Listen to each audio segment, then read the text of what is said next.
9/4/2020న పరమపదించినారు. ఆమె జ్ఞాపకార్థము మరియు ఆమె అన్న జనార్దన్ రెడ్డి గారు కూడా 9 నెలల తర్వాత మరణించినాడు. ఆయన జ్ఞాపకార్థం అనగా అన్నా చెల్లెల జ్ఞాపకార్థము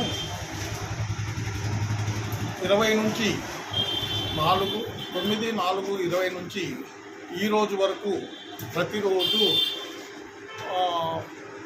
దాదాపు 8,000 రూపాయల ఖర్చు భరించు పులివెందుల ప్రజల దాహార్తిని తీర్చేదానికి అంకణం కట్టుకొని 4 సంవత్సరాల నుంచి ప్రతి ఏప్రిల్ 9వ తేదీ నుంచి మే 10వ తేదీ వరకు నిర్విరామంగా పనిచేస్తూ వస్తున్నాము. ఈ ఖర్చుకు కూడా మేము వెనకాటం లేదు. అందరి దాహార్తి తీర్చినామనే సంతోషంగా ఉంటున్నాము. ఇది మాకు ఒక వరం అనుకుంటున్నాము. ఇదే విధంగా భవిష్యత్తులో కూడా మేమున్నంత వరకు జరపాలనే నిర్ణయానికి వచ్చినాము. అది భగవంతుని దయ వల్ల జరగాలని కోరుకుంటున్నాము.